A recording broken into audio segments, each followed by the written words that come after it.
Osiem Chinuyap, Utsam Yap, An Ayas Yap, Atlatsalit, Askun Mael Juan, Yakta Quenoch, the Saoko Quenoch, Wainoch, Atlas Min Manit, Chais Lokum Chisha Tamilch, Chais Lokum Sak, das Min Manit, das Mant, Yakta Stomach, Saoko Quenoch, the Nat Sasak, Natlas Coil. Neefquins, Pollock, Oshamin, Nachan, as the Squamish Oath to Milk,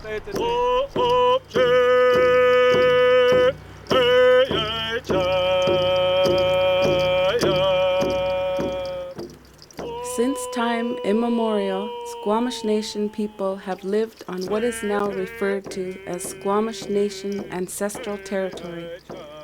Our territory includes part of Vancouver and all land northwards whose waters drain into Howe Sound. From present-day Vancouver to Whistler and beyond to the Upper Elaho, we used every part of our territory describing the land vividly in our language and oral history. Before the Lions, there were Checheoi Alhuecan, the twin sisters. Before Mount Garibaldi, there was Nchkai, our place of refuge during the flood. Before Mount Cayley, there was Tok Moten Plain in Yachaan, the landing place of the Thunderbird. For thousands of years, we have been the stewards of the land, ensuring that the environment and our communities prosper in a natural partnership. Since contact, however, our ways of being with the land have been ignored. We have been given very little say in how the land is managed, and much of the natural abundance has been lost to careless development. Our forest and wilderness land has diminished down to a fraction of its original size. In recent years, however, with rising conflict over diminishing resources, we have been repeatedly asked by industry, government, and the environmental community to define our stance on land use in our traditional territory. It's important, from my perspective, that the process of land use planning be undertaken by Squamish. And the reason for that is that it will clearly identify to other constituents, what the interests of Squamish are on their traditional territory. If their vision prevails, the Squamish Nation vision prevails, I'd say the war in the woods is over. We get some great wilderness protected under the management of the nation, and we get some areas where logging can occur, smart logging, employment in the industry, and peace in the woods. We knew, however, that we could not side with any one stakeholder group. If we were to take a position, it would have to be a uniquely Squamish Oath, Squamish Nation position defined by our membership. In the year 2000, with the combined support of government, industry, and environmental groups, Xay Temixw, the Squamish Nation Forest and Wilderness Land Use Plan, was begun. Our first step was to provide opportunities for our people to express their vision. We held community feasts, individual interviews, and workshops with groups such as elders and youth so that we could listen to the concerns and recommendations people had for the forest and wilderness areas of the traditional territory. People addressed many different aspects of land use.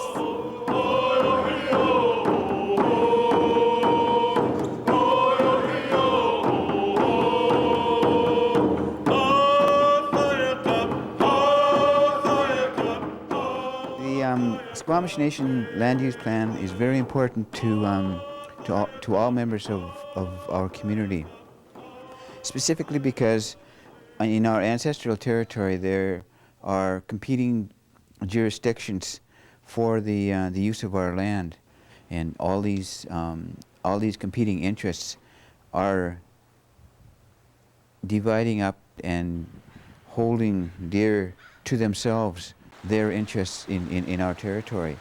And if we as Squamish people don't stand up right now and define what our interest is in our territory, all the other competing interests will feel that they have primary jurisdiction over our land, which is unceded, which is still part of the treaty process. You have to assert your Aboriginal rights and title. You can't wait for others to do it. And it's absolutely critical for the Squamish Nation and the Squamish people to identify what their traditional land use was. From a political and a legal perspective, it's absolutely critical because the Supreme Court decision in Delgamuukw identifies that we have an Aboriginal interest in the land, that it was not extinguished by Crown title. No, I feel that our children, the next generation, it'll give them an opportunity to look at where we were paving the roads for them, and also looking into the future for the children beyond. And if you have a land use plan, you can prepare for it financially, economically. I feel that's how we should be working, and not just going ahead, not thinking about what we're doing. This work being done today will certainly help us make some informed decisions with regard to what's in our territory and protect what little we have left. Because when I say what little we have left, it is very little, and it is scary to know and see that my children's grandchildren may not have the opportunities of what small scale we had. But if we don't protect a lot of it now, they're not going to see anything.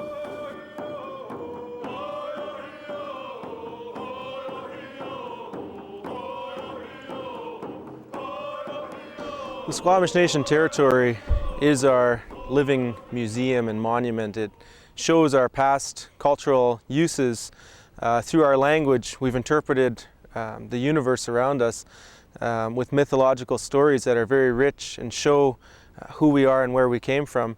And there's specific sites in the territory that need to be preserved, protected as a way of teaching for our classroom, for our church, our hospital, our government. Many things are associated with the land that cannot be replicated in a city sort of setting.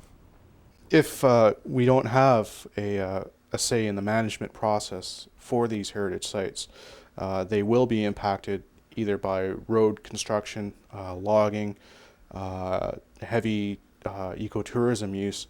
Many sites that are located in the Squamish Valley and Eelaho Valley have been impacted one way or another.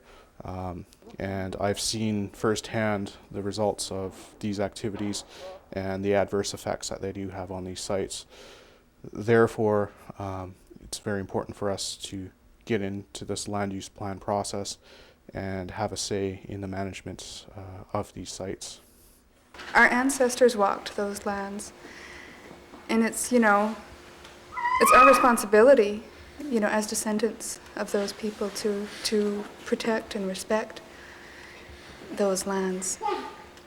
All the places we used to be able to go swimming within our traditional territory by having a spiritual bath. You have Furry Creek Gulf and residential. In a creek I used to swim in. You have deeks with cabins built up there, and their raw sewage being put into the creek. We can't swim there.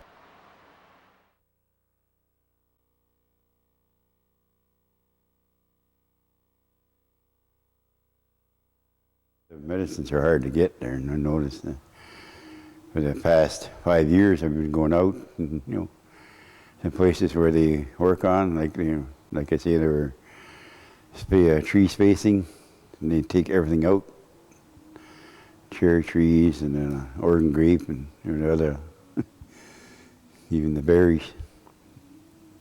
I was up above Evans Lake here, and that's where we were going up there just to get me there, and we could find somebody found one tree that was already over, but it was still kind of alive, so he took some of that off, the cherry bark. There was a whole bunch of trees there, and now they're all gone. The only place I can get them now is at Broom Ridge. We use that Broom Ridge for our traditional medicines, so we got lots in there. we make our own herbal medicines, you know. So we got lots to protect in there, not only for our own use. That when we get these medicines, a lot of our people in the community we share it with them, you know, these traditional medicines. So that's why we want this Broom Ridge kept green, and we don't want no developments in that Broom Ridge area. I guess with the land use plan to help preserve the cedar tree is that hoping that the Squamish Nation, along with people outside of our community, will get together, along with, I guess, with Interfor, that they'll come to understand how much it does mean to the native people. Cedar was a mainstay. It sat there, supplied as transportation, supplied as a roof over our house, it supplied as clothing. There was a number of things that cedar did and will not do anymore if we do not retain it. If you look at, say, the average age of a tree that was used for a seagoing canoe, you know, you're looking at anywhere from 500 to 800 years, depending on where the trees were growing. How many of those are left within our traditional territory? You know, how long do we allow those things to be taken from us as a people? Today, I ride the canoes. I use my paddle. I have the eye of the Creator. Deer hide, cedar. I use all this.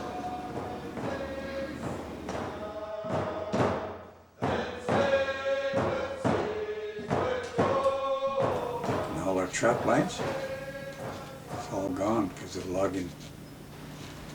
You know, and then they came in, they logged it all up. Trapping just went right out of business, eh?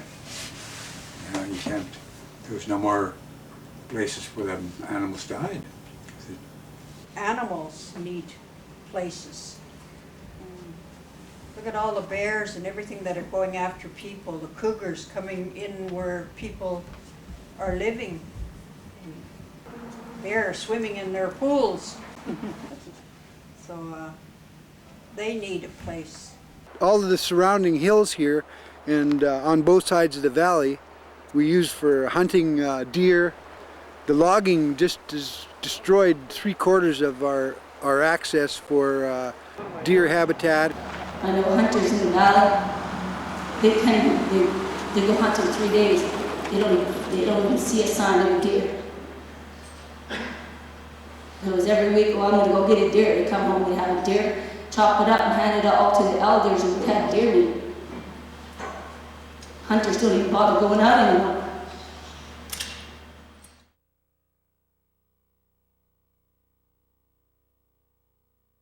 Logging for ceremonial purposes for the canoes or poles or houses, you know, I'd like to see some of that. I'd like to see us do it the old way so that we always have enough of those trees. We need those trees in our territory, and not the sort of Frankenstein test tube versions, but you know, the real thing. I've been out picking mushrooms. I've seen the clear cuts, what they've done, and then growing some other different trees. They're not the natural looking trees. And then in some areas there are big logs left behind. They're about as big as these posts, but longer. They're laying in the bush, going to waste. Now, what do you think of that kind of logging? That's not selective. We should have been listening to native people all over the world. We wouldn't be in a jam like we're in now. With no more logs and clear cutting and doing it wrong. It's all right to log, but not the way they're logging. We're coming across a lot of people that are interested and want to get into the forestry field. Right now, it's been really difficult for First Nations people to find jobs in the forestry area. Why do we need to cut trees down that are not going to make any money in the market, and it floods the market, and a lot of it just turns into pulp. Not good. We can sustain the environment because we're leaving something there and we're harvesting on a meaningful way. So you're looking at longer-term employment, not only in the forestry industry, and then you look at ecotourism, and First Nations and we are the gateway to these opportunities, and certainly we want to invite the non-native community to come in and participate with us because there's other options to consider.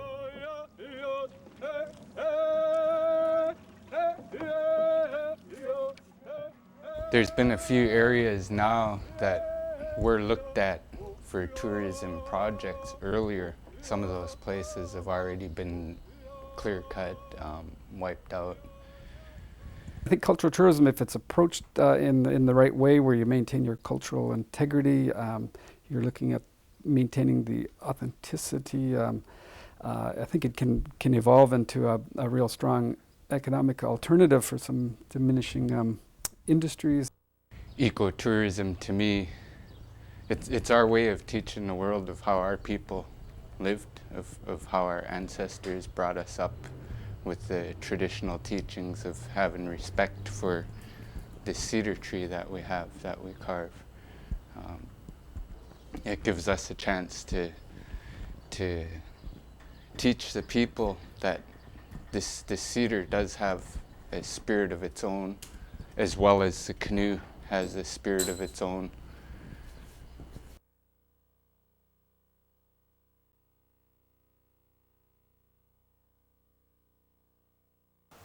As far as I remember, the 60s and 70s was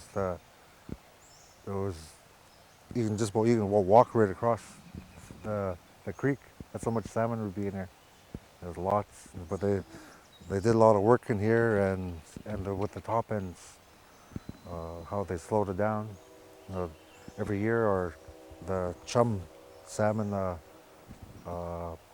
numbers are reduced, and if we don't do anything soon, there's going to be no more salmon coming in here.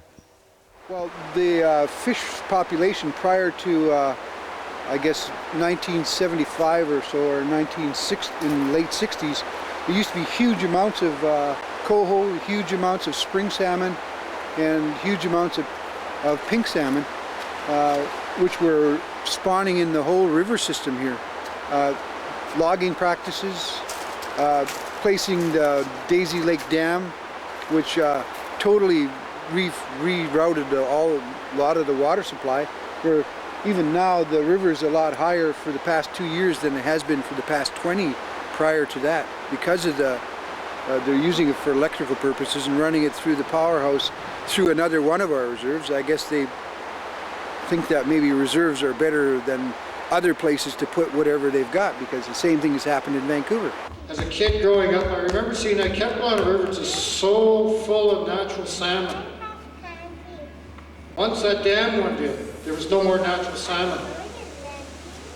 Now they Band-Aid solution it, they put in a hatchery. Our very young people around here that run around chasing these fish don't realize what the real Capilano salmon was.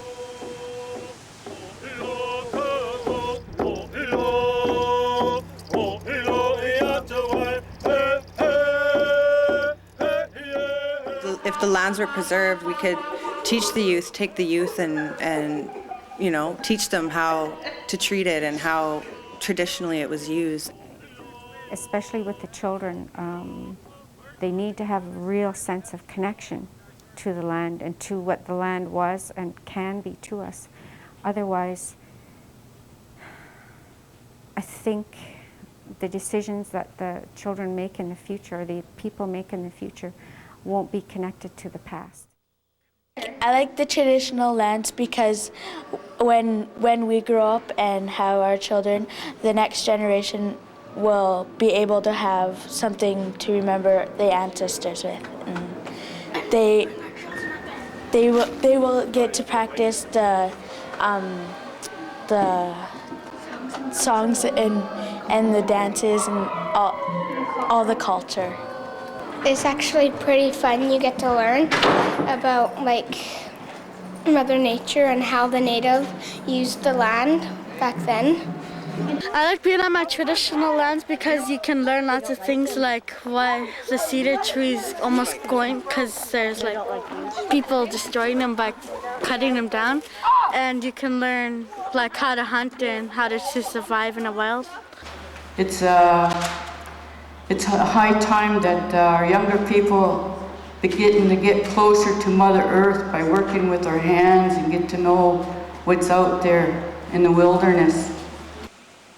I think that they should stop cutting trees because they said that they're going to be cutting the trees up Ilaho, and if they start cutting down the trees out there, then we can't camp up there every year. Once we understood the concerns and recommendations of our people, our next step was to create our own maps which would reflect their views. Most importantly, these maps designate which areas on the traditional territory our people felt should be open to development and which areas should be preserved in their natural state. We have called places that our community wishes to be preserved Quaqueoch, Quilainuch, or wild spirit places. There are certain areas in our land that we've always known as being sources of power, what we call SNOP. These areas we go into, it's just as important to us as any cathedral or church. When we walk in there, we go in and strive for that purity, that harmony with all of creation. And these areas of purity are untainted, they're untouched by any development or commercialization. We go in there as a refuge, as a stronghold. And these areas resonate, they hum with that beauty, with the mosses, with the rivers, with the birds, the wildlife, the peaks, everything there intact is very important to us. You need places to practice traditional bathing, a place to practice and harvest wood for sacred masks, a place to harvest and gather sacred animals that depict who we are as Squamish people, depict a